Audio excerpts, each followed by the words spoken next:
If you're someone who's struggling with depression or chronic anxiety, then you need to stick around and listen to my story. She's not afraid, 'cause she's got her feet on the ground, keeping her head in the clouds, not gonna bring her down, 'cause they go. Hi everybody, welcome back to Rifa on the Real. If you are new to my channel is all about self-development, overcoming depression and severe anxiety, and growing my business online. So if that is something that you are interested in, please stick around, try and subscribe and hit the notification button so that you can get a notification each time I post a new video on this platform. I was really contemplating if I wanted to tell this story because this basically describes a very difficult time in my life, and I am a very closed off person. But I was also thinking that maybe other people are also struggling with the same things that I was struggling with, and I am hoping that I could help someone by telling my story, maybe. So yeah, just keep in mind this isn't very easy for me. But I'm a really big advocate about mental health. I think it's a thing that a lot of young people struggle with these days, and getting help is very essential when it comes to these types of things. Okay, so those of you who've been around for a little while will know that I posted this video about how I started over after my divorce, and basically everything kind of started then, or I started noticing everything back then. So you might want to know what depression is. So depression is basically a feeling of sadness that just doesn't go away. And people might think that depression looks like, no, I'm just sulking the whole day, but that is actually not what depression looks like. Sylvester, my cat wants to be a part of the conversation. But no, that's not what depression actually looks like. Depression you can do day-to-day normal life things, like go to work and take your kids to school and cook when you get home, but not have the drive or the willpower to do things that used to put joy into your life. So it's a general feeling of persistent sadness that just doesn't go away. Yeah, life has normal ups and downs and days that you don't feel you're 100%, but with depression, it's like your whole being is tired of playing this role of being this person that you just don't want to be anymore. If that makes any sense. That's basically what depression is. What is chronic anxiety? So chronic anxiety is basically having a constant fear of something happening, something bad happening. It's like your whole body is constantly in fight or flight mode. Anxiety is a normal response to your body's natural defense mechanisms, but for people with chronic anxiety, it's something that is constantly there. The fear of something bad happening is constantly there, and it can show up in different ways, like fatigue or insomnia, being irritable all the time, small little things irritating you. I've always had chronic anxiety because the earliest symptoms I can remember was when I was really very young, and I used to wake up in the middle of the night feeling like something or someone was pressing on my chest and I couldn't breathe. The the thing about this is I never really told anybody this. Nobody knows this about me. This is something I always kept to myself because I thought, it's maybe just a nightmare, or maybe watching scary movies too much and this is what causes it. Or so I didn't really pay any attention to it. I didn't think it was a thing until I was like way older and I had to go see someone because I was struggling with depression. A few years ago, I started noticing that I was feeling tired all the time. I'd go to bed and I'd wake up in the middle of the night with fear of something going horribly wrong tomorrow, not even being able to pinpoint what it is exactly. I also acted out a lot. This put a lot of strain on my marriage at the time. Besides the fact that we had our own other issues that was going on at the time, I thought it was normal. It was what people went through. It's life. And then COVID came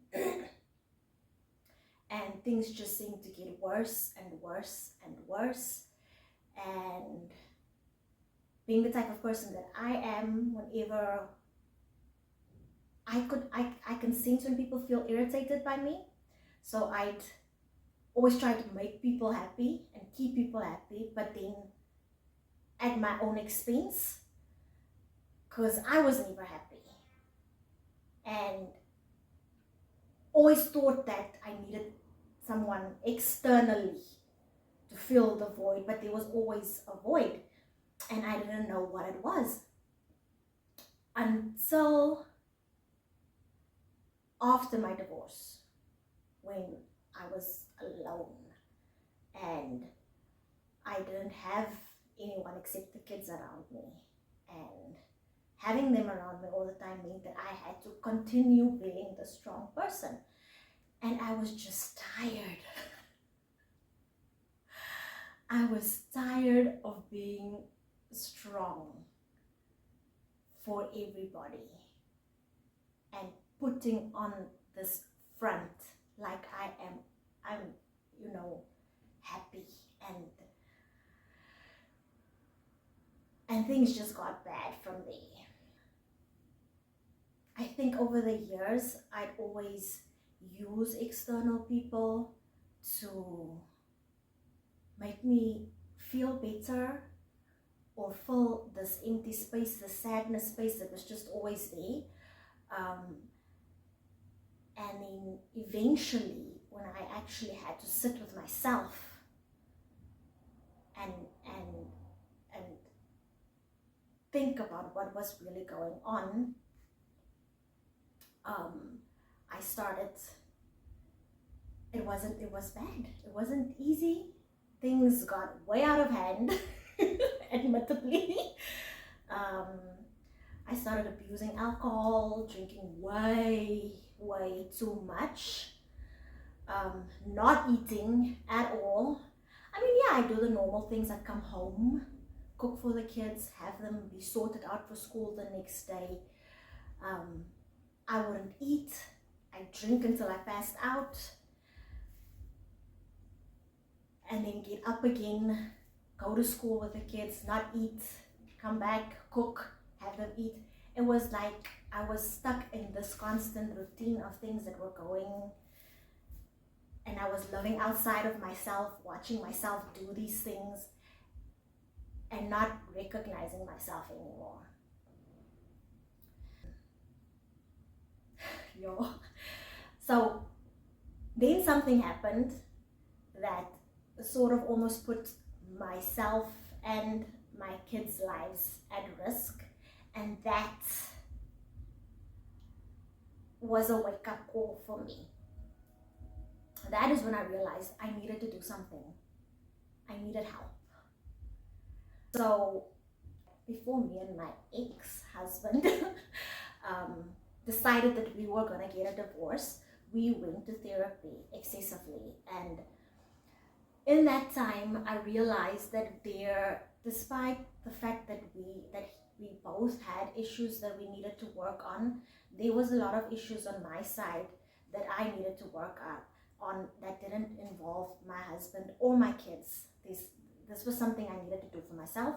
And then with this big event of almost, losing myself and my kids, I decided that I was going to go to therapy again.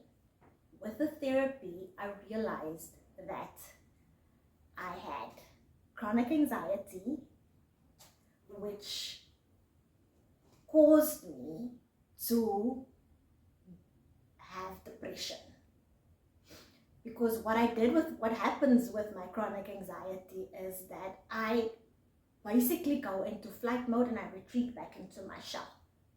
And then when I retreat back into my shell and become like this lone person that just wants to deal with their things on their own, I sort of shut everybody else out. And because everybody is shut out, I feel alone. Things just go downhill from there. So my therapist then put me onto antidepressants. So basically what happens when you have chronic anxiety and depression is there's a chemical imbalance in your brain. So the only reason you take medication is so that you can have that serotonin balance level out again. Now a lot of people think that when you go to therapy and when you get put on medication, that there is something very, very wrong with you and that you're a crazy person, which is not the case. It's not the case. It's a genetic thing. Some people, it's genetically passed on. I, for one, have been helped a lot through therapy. The sad thing about this is though, you get therapy for free, and I feel like this is something that should be affordable so everybody can benefit from it, because a lot of the issues that we have in our society these days are due to people not knowing how to deal with their depression. That's why we have people abusing alcohol. We have people abusing drugs, because these are methods that are being used to level out the happy hormone, serotonin. I thank God and the universe that I got help early enough.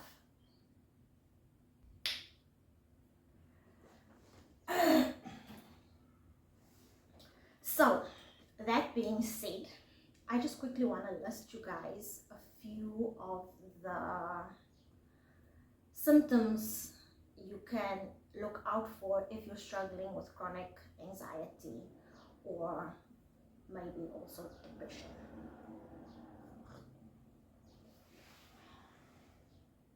So these are some of the signs to look out for if you're dealing with chronic anxiety. Irritability or frustration, constant worrying about everyday things, muscle pains from being tense the whole time. I noticed with me that I would go to bed, but then I'd wake up in the middle of the night and it would feel like my whole body has just tensed up. So I'm not relaxed when I'm sleeping. Being tired or not being able to fall asleep. Gastric issues, like always feeling like flutters in your tummy the whole time, or like you have a hole in your stomach, like you're nervous the whole time. Breathing rapidly or shortness of breath are also one of the symptoms. Fidgeting the whole time, One of my symptoms is I bite my nails all the time, which is why I always have my nails done, because if it's my normal nails, then I just chomp them off. So yeah, these are just some of the symptoms that you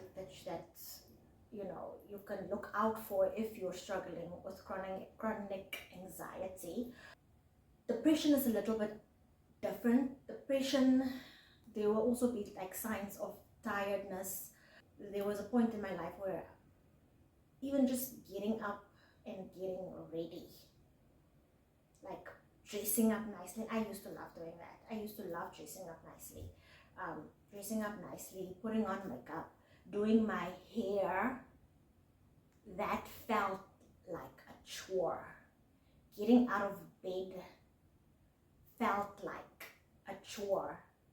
So that are some of the signs that you can look out for if you're struggling with depression. Okay, so the first and obviously most important thing that you need to do if you notice any of the signs is seek help. Now, I know that therapy can be expensive and we don't always have the facilities to assist us with getting the type of help that we need, but I'd suggest, reach out to someone like me, for instance. I'm not an expert, but I know what it feels like, and I can, at the very least, just be someone that you can talk to. So if you notice any of these signs, I'd say get someone that you can talk to, that you trust. Because the big issue for me was that I didn't really trust anyone that was around me. I'm sorry, but that's just how it was. Not even my closest family members. And for me, it was way more easier to talk to a total stranger, like my therapist, who didn't really have enough information on me to be able to judge me, if that makes any sense. And usually it's easier to talk to a complete stranger, and especially if you know that that person has been through the same things that you have been through. So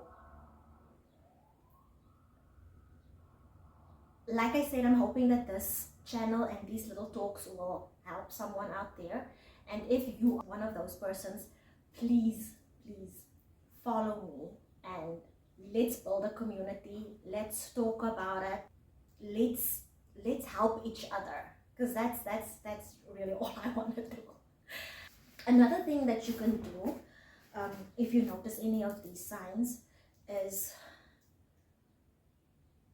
try and stay away from people that make your symptoms worse, because you can't get better if you're in an environment that's designed to keep you down there. And I know this isn't very easy, which is why I suggest getting someone that you can talk to that can help you along these lines. For me, I needed to distance myself from a lot of friends that weren't good for me. I had to come to the realization that I needed to spend less time with my ex, even though he is not a bad person at all. He just wasn't good for me, and especially not in the state that I was in. Okay, and then another step that you can take is try and do little things each day, even if it's just one thing that makes you feel good about yourself. So for me, and believe me, this was a struggle at first because I couldn't even get myself out of bed. But with the medication that I started using, my therapist suggested that I get out of the house, go run, go walk, just get fresh air. So I started doing that, and you will not believe me. I would jog and then start crying and I would run and people would look at me and wonder why the hell are you crying? But I didn't care because that's how I got things out of my system. That's how I released.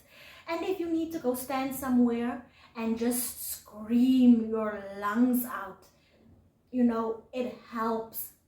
So yeah, try and do at least one thing each day that'll make you feel better. The more I ran, the more I cried, the more I ran, the more I cried, the better things got for me. I mean, I don't run as much anymore, but every time I feel a shadowy mood coming over me, I just go take a run, and I feel so much better. So try and do one thing each day that uplifts your mood. So with depression and chronic anxiety, these are things that don't just go away like they're here today and then tomorrow you're cured. All of a sudden everything is fine. That's not how things work. Kom Silva. Kitsiko. It's always going to be there. The difference is you need to find ways to cope with the depression and with the anxiety. And you need to notice the signs so that you know when it happens, when you start feeling that certain way, that you have things in place to counter it, to bring your mood into a level where you are okay again. Ja. So, wie ist das Bierstag vandaag? Kom papa. So, yeah, if you guys want me to make another video about what signs to look out for, to go more into detail with that, please let me know down in the comments. If you know anyone that's struggling with chronic anxiety or depression, let them know about this video. Let's build a community, let's help each other. I've noticed so many things in the community that I live in currently, and it's sad because not everybody can afford the help that I was fortunate enough to get myself. So if you like this video, give us a thumbs up. Let us know down in the comments if you want to see more videos like this. Yeah, and if there's anything else, you know, let's talk. Have an open dialogue. Communicate with me. Thank you so much for watching, and as always, I'll see you in the next one.